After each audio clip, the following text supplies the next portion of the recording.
Hey, good day to you. This is Todd. I am a regular dude walking in the Word.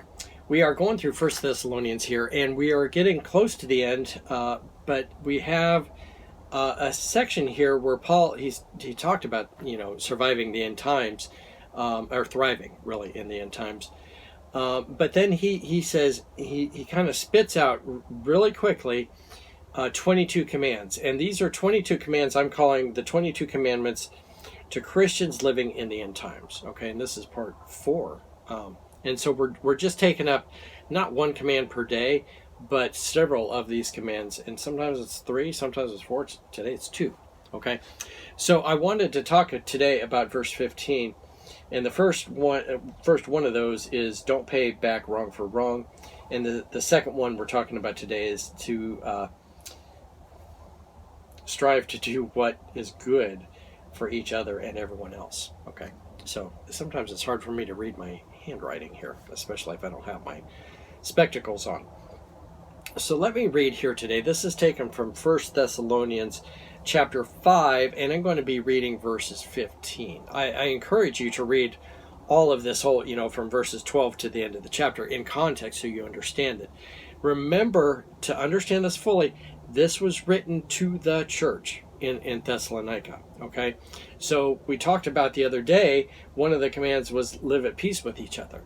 Okay, Paul was talking about living at peace with each other in the church. Okay, so you can pull that verse out of context and say, well, we need to live at peace with everyone in the whole wide world. Okay, not what Paul said. Okay, that's fine if you want to do that, but that's not what Paul said in this passage here. Okay, and it gets my goat when people take stuff out of context like that.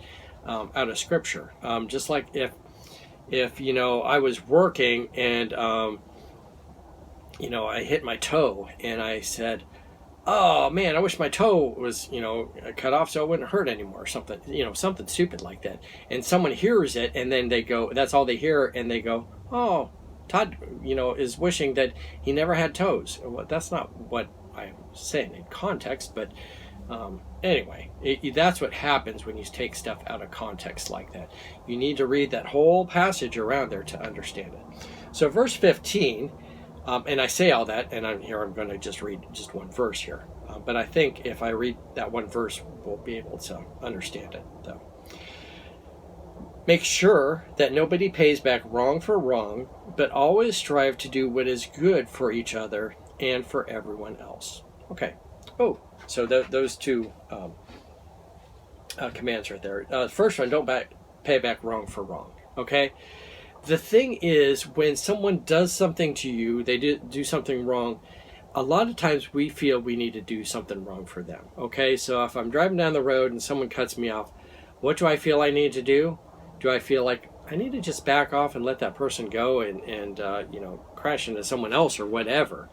But no, what I feel that I need to do in my flesh is I feel like, oh, he cut me off. Now I need to go and cut them off and, make their life miserable, And that's the big thing. Paul said, don't be doing that, okay? When someone does something evil to you, don't repay them by doing something evil back to them, okay? So that is something, we're born with that sinful flesh, that it's born within us, okay? Our kids, when they're born, they're born with that sinful desire, that carnal man, okay? And I don't have to teach my children how to do that. They do that on their own, okay? They want to pay, if someone whacks them on the side of the head, they're quick to whack that other person back on the side of the head, maybe even harder, okay? Probably most likely harder.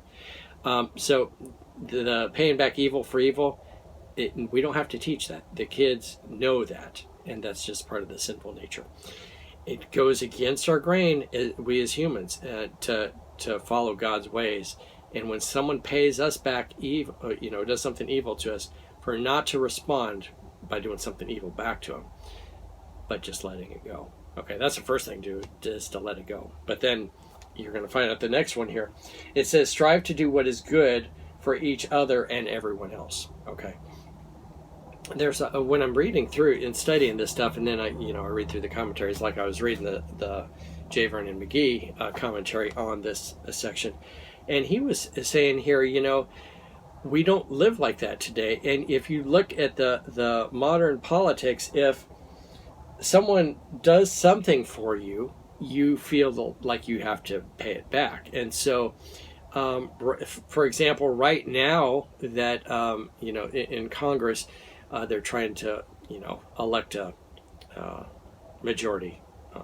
I forget what it's called, but anyway, they're trying to elect somebody.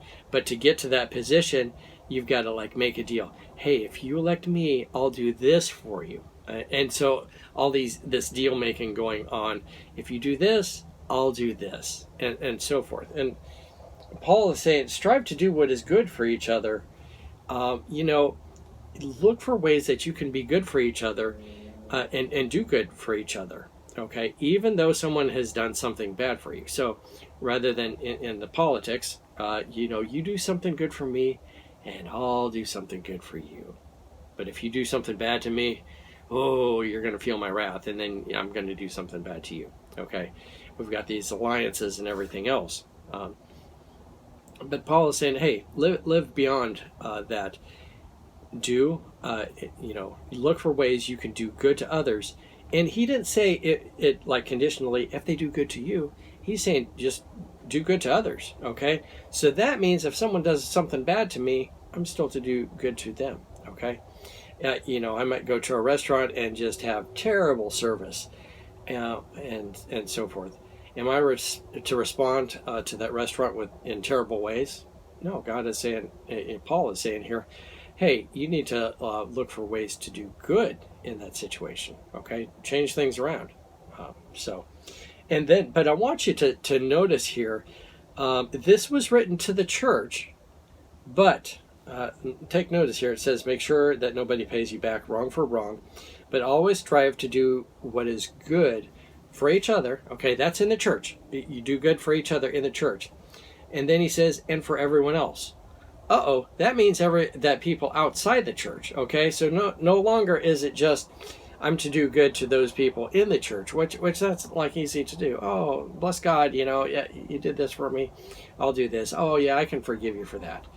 But now Paul is saying to people outside the church, look for the ways you can do good to that. That's hard to do, okay, because the unchristian it doesn't see things that way, and so they do something wrong to you, and you got to look for ways to do good to them, okay? And that's outside the church here. Most of the stuff is dealing with stuff in the church, but Paul throws this one thing out there to do good to each other, and he says, yeah, do it in the church, but you also need to do it outside the church too, okay? That's a little harder to do, all right? Hey, thank you for watching. I am just a regular dude walking in the Word, and I look forward to seeing you tomorrow as we continue our journey looking at these 22 commands of living in the end times here at the end of 1 Thessalonians. Lord's blessing. I'll see you tomorrow.